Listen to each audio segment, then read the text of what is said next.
वैदिक ज्योतिष में सप्तम भाव को व्यक्ति और संसार के बीच की सीमा रेखा माना गया है। यह भाव उस बिंदु का प्रतिनिधित्व करता है जहां व्यक्ति अपने स्व से बाहर निकलकर दूसरे के साथ संवाद, सहयोग, संघर्ष और समझौते में प्रवेश करता है। विवाह, साझेदारी, सामाजिक व्यवहार, सार्वजनिक छवि, कानूनी अनुबंध, खुले शत्रु और इच्छाओं की पूर्ति, ये सभी सप्तम भाव के अंतर्गत आते हैं।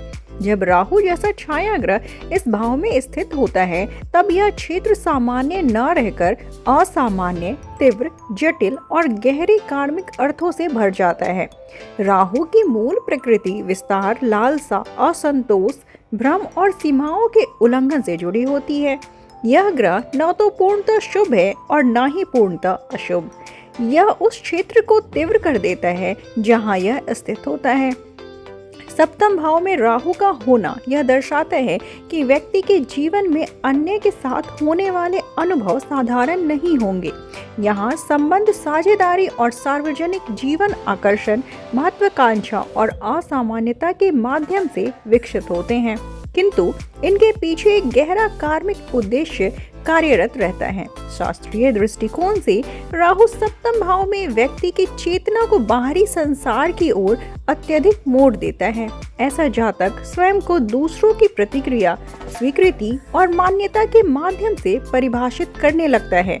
उसकी पहचान व्यक्तिगत होने की बजाय सामाजिक और सार्वजनिक रूप ले लेती है। यही कारण है कि सप्तम भाव में राहु वाले व्यक्ति के लिए संबंध और समाज जीवन का केंद्रीय विषय बन जाते हैं।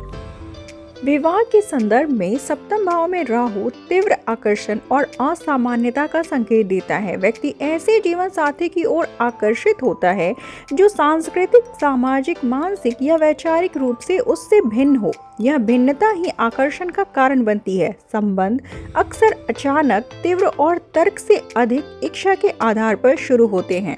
यह आकर्षण सामान्य प्रेम नहीं होता, बल्कि एक प्रकार का सम्मोहन होता है जिसमें व्यक्ति व्यवहारिक संकेतों की अनदेखी कर सकता है।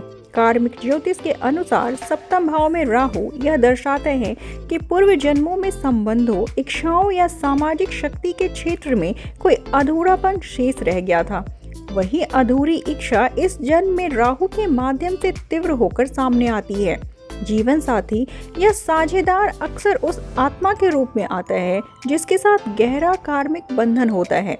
यह बंधन सुखद भी हो सकता है और कष्टदायक भी, क्योंकि इसका उद्देश्य केवल आनंद नहीं बल्कि चेतना का विस्तार है। सकारात्मक रूप से देखा जाए तो सप्तम भाव में राहु व्यक्ति को संबंधों के माध्यम से व्यापक दृष्टिकोण प्रदान करता है। ऐसा व्यक्ति पारंपरिक सीमाओं में बंधा नहीं रहता। वह विभिन्न संस्कृतियों, विचारधाराओं और सामाजिक संरचनाओं को समझने और अपनाने की क्षमता रखता है। विवाह या साझेदारी उसके लिए जीवन के विस्तार का माध्यम बन सकती है।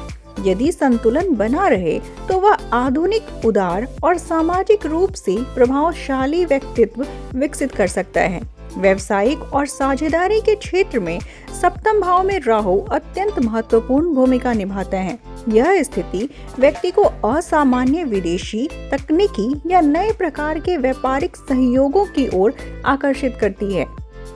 ऐसे जातक जोखिम लेने में सक्षम होते हैं और अवसरों को जल्दी पहचान लेते हैं। सार्वजनिक संपर्कों, अंतर्राष्ट्रीय साझेदारी या डिजिटल माध्यमों से उन्हें लाभ मिल सकता है। यदि नैतिकता और पारदर्शिता बनी रहे तो यही राहु व्यक्ति को बड़ी सफलता और सामाजिक प्रभाव दिला सकता है। सप्तम भाव सार्वजनिक छवि का भी भाव है। यहाँ राहु व्यक्ति को समाज में विशेष पहचान दिला सकता है। ऐसा व्यक्ति चर्चित, विवादास्पद या रहस्यमय छवि वाला हो सकता है। उसे अचानक प्रसिद्धि या आलोचना दोनों मिल सकती है। राहु यहाँ व्यक्ति को भीड़ के बीच अलग खड़ा करता है। यदि व्यक्ति सचेत रहे तो वह इस पहचान का सकारात्मक उपयोग कर सकता है, अन्यथा यह पहचान भ्रम और विवाद का कारण भी बन सकती है। कानूनी मामलों और अनुबंधों के क्षेत्र में सप्तम भाव में राहु विशेष सावधानी की मांग करता है। यह स्थिति व्यक्ति को जटिल समझौतों, छिपी शर्तों या कानूनी पेचीदगियों में उलझा सकती है। यदि व्यक्ति सतर्क और ईमानदार हो तो वह कानूनी ढांचे को समझकर लाभ उठा सकता है। परंतु यदि लालच या जल्दबाजी हावी हो जाए तो विवाद, मुकदमे या सामाजिक आलोचना का सामना करना पड़ सकता है। अब यदि नकारात्मक प्रभावों की बात करें तो सप्तम भाव में राहु का सबसे प्रमुख नकारात्मक परिणाम संबंधों में भ्रम और असंतोष है। व्यक्ति जीवन साथी या साझेदार से अत्यधिक अपेक्षाएं रखता है और जब वास्तविकता उन अपेक्षाओं पर खरी नहीं उतरती तो निराशा उत्पन्न होती है। राहु यहाँ और चाहिए की भावना को बढ़ाता है, जिससे संतोष दुर्लभ हो जाता है। भावनात्मक स्तर पर यह स्थिति अस्थिरता पैदा कर सकती है। व्यक्ति कभी अत्यधिक जुड़ाव महसूस करता है तो कभी अचानक दूरी बना लेता है। यह उतार चढ़ाव जीवन साथी या साझेदार के लिए असुरक्षा और भ्रम का कारण बनती है। कई बार व्यक्ति स्वयं नहीं समझ पाता कि वह वास्तव में क्या चाहता है, जिससे संबंधों में लगातार तनाव बना रहता है। सप्तम भाव में राहु धोखे और छिपे हुए सत्य की संभावना भी बढ़ाता है। जीवन साथी या साझेदार के व्यक्तित्व के कुछ पहलू प्रारंभ में सामने नहीं आते और समय के साथ प्रकट होते हैं। इससे व्यक्ति को ठगा हुआ महसूस हो सकता है। यह राहु की मायावी प्रकृति का परिणाम है, जहां वास्तविकता धीरे धीरे उजागर होती है।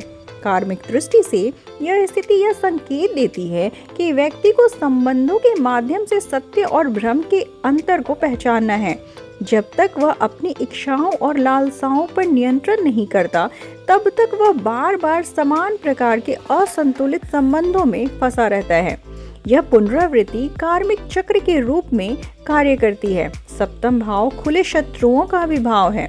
यहाँ राहु व्यक्ति को ऐसे विरोधियों से सामना करवा सकता है जो चालाक, प्रभावशाली या अप्रत्याशित होते हैं। व्यक्ति कभी कभी शत्रुओं को कम या अधिक आंक सकता है, जिससे रणनीतिक भूलें हो सकती है। सार्वजनिक विवाद, मानहानि या प्रतिस्पर्धा के रूप में यह प्रभाव सामने आ सकता है।